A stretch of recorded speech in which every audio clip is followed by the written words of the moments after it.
வேறில்லை அவள் வாய்ச்சொல்லை போல வேதம் வேறில்லை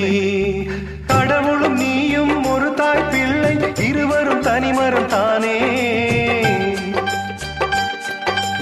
அவனுக்கும் உனக்கும் அன்னை இல்லை அதனால் ஓரினம் தானே நதி என்றார்